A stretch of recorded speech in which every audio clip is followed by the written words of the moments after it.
प्रशासन के द्वारा, यहाँ के जो सरकार है, बिहार सरकार, प्रशासन, पुलिस आप लोगों प्रशासन के के साथ द्वारा दिल्ली पे भी उनको प्रदर्शन करना जंतर था। मंतर जी पे जी धरना था। जंतर मंतर धरना था। क्या आप तो लोग जा रहे हैं? पप्पू यादव के समर्थन से वही बताए थे कि आप चलिए, और उन्हीं का सहयोग था। जानबूझ के सरकार उनकी आवाज़ को दबाया जा रहा है। ये जो है सो प्रजातंत्र नहीं, राजतंत्र है। पटना के शंभू गर्ल्स हॉस्टल में जहानाबाद की बेटी और नीट छात्रा के साथ हुए रेप और मौत के मामला अब सड़क से सदन तक पहुंच चुका है। एक तरफ जहां बिहार के तमाम लोग आक्रोशित हैं, इंसाफ की मांग कर रहे हैं, तो दूसरी ओर पप्पू यादव के गिरफ्तारी के बाद बच्ची के पैतृक गांव में सन्नाटा पसर चुका है। बच्ची के पिता का साफ कहना है कि पप्पू यादव को सलाखों के पीछे सिर्फ इसलिए भेजा जा रहा है ताकि नीट छात्रा के लिए जो आवाज उठ रहे हैं, इंसाफ की मांग की आवाज उठ रहे हैं, उन तमाम आवाजों को बंद किया जा सके। हम आपको सब कुछ बताएंगे विस्तार से, और एक पिता किस तरीके से दर्द में है और अपनी बच्ची को इंसाफ दिलाने वाले पप्पू यादव की गिरफ्तारी से किस कदर आहत है, हम आपको पूरा उनका बयान सुनाएंगे। नमस्कार, मैं हूं शालिनी सिंह और आप देख रहे हैं दर्श न्यूज।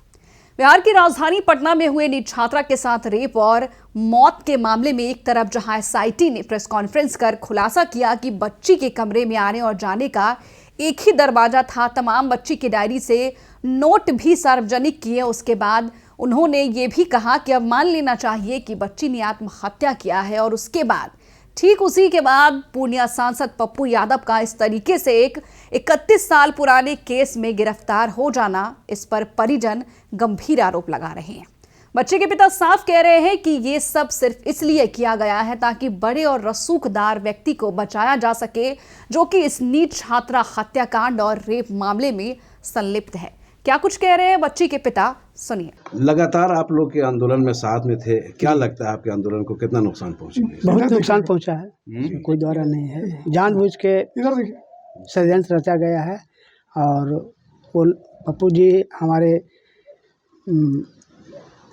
काफ़ी सहयोगी रहे हैं, और शुरू से अंत तक वो आवाज़ को उठाते रहे हैं। उनकी आवाज़ को दबाने का प्रयास करने का षड्यंत्र रचा गया है। किसके द्वारा रचा गया? प्रशासन के द्वारा, यहाँ के जो सरकार है, बिहार सरकार, प्रशासन, पुलिस आप लोगों प्रशासन के के साथ द्वारा। दिल्ली पे भी उनको प्रदर्शन करना जंतर था। मंतर जी पे जी धरना था। जंतर मंतर धरना था। क्या आप तो लोग जा रहे हैं? हाँ, हम लोग को जो सूचना मिली है कि कुछ लोग आ रहे हैं, अभी सूचना मिली है कि कुछ लोग आने वाले हैं, तो हम लोग जाने की तैयारी में हैं। हमें जो सूचना मिली है अभी। क्या जंतर मंतर क्या तैयारी थी? मैंने टिकट कौन करवाया था, क्या था? जंतर मंतर पर हम लोग जाने की तैयारी में है। पप्पू यादव के समर्थन से वही बताए थे कि आप चलिए, और उन्हीं का सहयोग था से हम लोग जाने वाले हैं। कौन कौन जुटेंगे वहाँ पे? कौन कौन लोग? वहाँ तो प्रबुद्ध लोग जुटेंगे, पत्रकार, वरिष्ठ पत्रकार, प्रबुद्ध नागरिक दिल्ली के।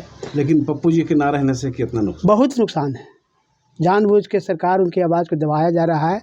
ये जो है सो प्रजातंत्र नहीं, राजतंत्र है।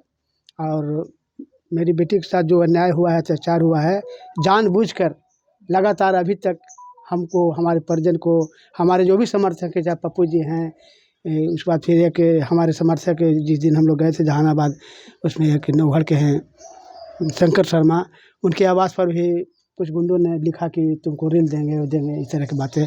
तो जो भी आवाज़ उठा रहे हैं एक समाज हित में, उनकी आवाज़ को दबाने का प्रयास किया जा रहा है।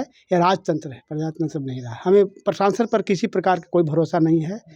मैं बार बार यही कह रहा हूँ कि न्यायिक जांच हो, और उसमें सुप्रीम कोर्ट या हाई कोर्ट के मुख्य न्यायाधीश में सीबीआई कार्य करे। जो एसआईटी हम लोगों को लगातार प्रेशर किया कि आप मान लीजिए कि, और हमारे बेटी के साथ शुरू से ही चरित्र चित्रण किया जा रहा है, उसे चरित्र पर लगातार बनाया जा रहा है कि आपकी बेटी गलत थी। बहुत दुर्भाग्य की बात है, और बहुत प्रबुद्ध लोग हैं, तो बहुत शर्मिंदगी की बात है ये सभ्य समाज के लिए। मैं विशेष क्या कह सकता हूँ, मैं बहुत काफ़ी दुखी हूँ, मर्माहत हूँ। और पप्पू जी के लिए आप क्या मांग कर? हम मांग करें कि उनको जल्द से जल्द रिहा किया जाए।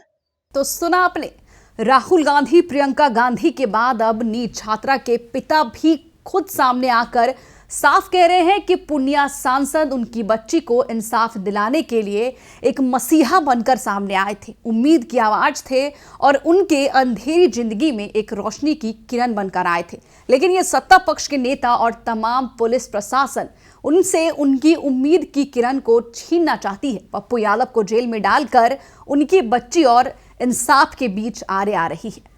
फिलहाल इस खबर में इतना ही, लेकिन आपको क्या लग रहा है जिस तरीके से बच्ची के पिता सरकार और सत्ता पक्ष के साथ साथ पूरे पुलिस प्रशासन पर इल्जाम लगा रहे हैं कि पूर्णिया सांसद पप्पू यादव को सिर्फ इसलिए एक 31 साल पुराने केस में गिरफ्तार किया गया है ताकि वो नीट छात्रा के लिए आवाज बनकर सामने ना आ पाए। उस बच्ची के लिए, बिहार की तमाम बेटियों पर जो अपराध हो रहे हैं उनके लिए इंसाफ की मांग बनकर बाहर नहीं आ पाए। हमें कमेंट बॉक्स में लिखकर जरूर बताएं। बने रहे हमारे साथ और देखते रहिए दर्श न्यूज।